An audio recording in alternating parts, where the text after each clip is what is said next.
Dans cette première vidéo dédiée à la genèse des nombres complexes, nous allons voir les formules de Cardan. L'invention des nombres complexes s'inscrit dans la recherche de la résolution par radicaux des équations polynomiales. Donc une équation polynomiale, c'est de la forme an x puissance n plus a1 x puissance 1, donc x, plus a0 égale à 0. Donc ça, c'est une équation polynomiale où les nombres a0, a1, etc., jusqu'à an sont des nombres donnés, fixés, réels, et où l'inconnu est x. Et ce qu'on cherche, c'est trouver des formules qui utilisent les symboles de racine carrée, les symboles de racine cubique, racine quatrième, etc., qui donnent des solutions à cette équation en fonction de A0, A1, A n. Donc le premier exemple que vous pouvez avoir en tête, c'est l'exemple des fonctions du second degré, ax carré plus bx plus c égale à 0. Vous savez que si delta, qui est égal à b carré moins 4ac, est positif, eh bien, il y a deux solutions qui sont x1 et x2.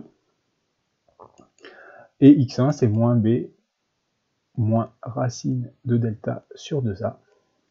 Et x2, je ne le marque pas, mais c'est la même chose avec un plus ici. Donc on a résolu par radicaux cette équation, c'est-à-dire que l'on a trouvé une solution en utilisant juste les coefficients de cette équation et le symbole racine carrée. Lorsque delta est négatif, vous avez appris qu'il n'y avait pas de solution. Mais en fait, l'invention des nombres complexes, c'est de trouver une solution à ces équations lorsque delta est négatif. En particulier, c'est trouver une solution à cette équation-là. Donc cette équation-là qui n'a pas de solution réelle, va avoir des solutions complexes. Cela dit, ce n'est pas en essayant de résoudre des équations de degré 2 que les nombres complexes sont apparus. C'est en essayant de résoudre des équations complexes, c'est des équations polynomiales de degré 3. Les équations de degré 2, donc celles que vous connaissez, que vous avez apprises en première, on sait les résoudre depuis les Babyloniens, donc 2 millénaires avant notre ère, donc 2000 ans avant Jésus-Christ. Il se trouve que il y a eu assez peu de progrès de fait jusqu'à la Renaissance, et à la Renaissance, on s'est intéressé aux équations du troisième degré, c'est-à-dire ax cube plus bx carré plus cx plus d égale à 0. Et en fait, on s'est vite rendu compte que on saurait résoudre toutes ces équations-là, avec a, b, c et d des nombres connus, si on savait résoudre des équations qui pouvaient s'écrire sous cette forme-là, en faisant un changement de variable que je n'explique pas ici. Voilà. Donc en fait, tout l'enjeu était de savoir résoudre par radicaux ces équations-là. Donc en faisant intervenir des racines carrées, des racines cubiques, etc. À la fin du XVe siècle, Scipio del Ferro trouve des formules pour donner une solution à l'équation que j'ai décrite plus haut. En 1535, Tartaglia, donc il est ici, Tartaglia.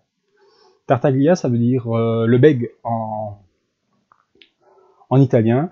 En fait, il s'est fait arracher la mâchoire inférieure lors d'une guerre contre les Français.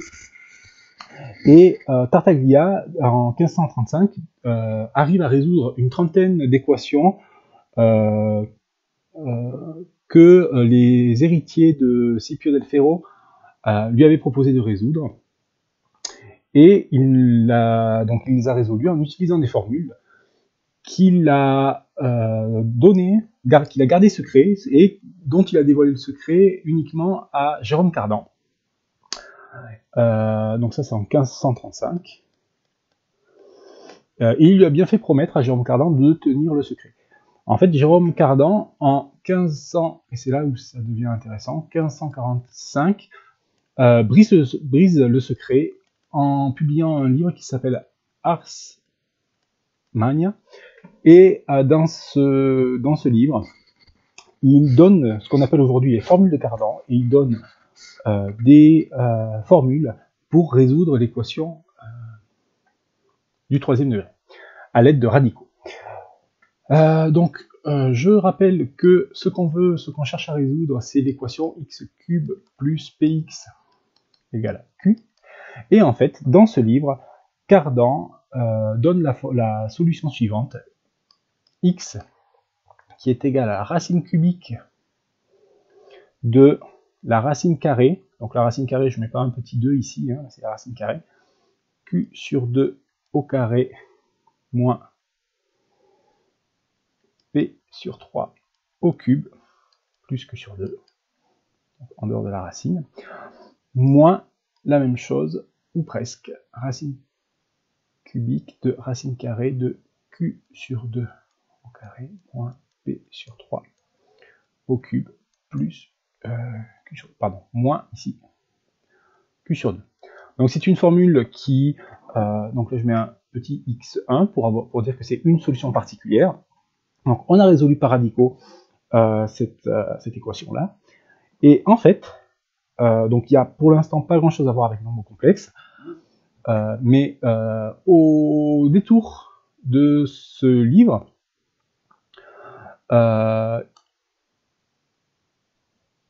Cardan pose le problème suivant. On cherche deux nombres dont la somme est égale à 10 et dont le produit serait égal à 40. Alors ça, chez les nombres réels, on cherche deux nombres dont la somme est égale à 10. C'est forcément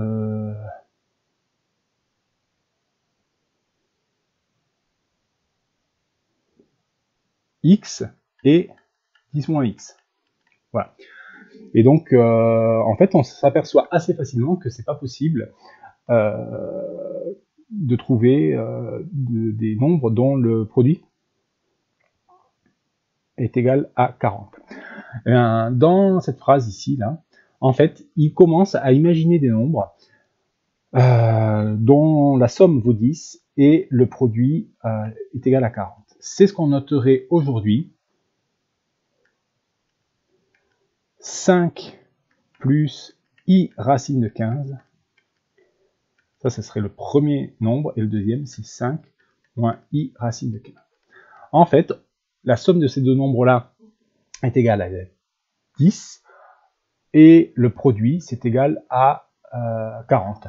Alors, ce qu'il faut savoir, c'est que le nombre i, qui n'est pas utilisé, la notation i n'est pas utilisée ici, i est un nombre complexe, donc un nouveau nombre tel que i carré est égal à moins 1. Voilà, donc c'est un nombre, i, au même titre que racine de 2, racine de 3 ou pi, et dont le carré vaut moins 1. Donc c'est la première fois dans l'histoire qu'un mathématicien ose dire qu'un carré peut être négatif, qu'un carré peut être égal à moins 1. Donc c'est vraiment une véritable révolution, comparable à celle des pythagoriciens qui ont introduit la racine carrée de 2 par exemple, puisque avant les Grecs, on pensait que tous les nombres étaient rationnels.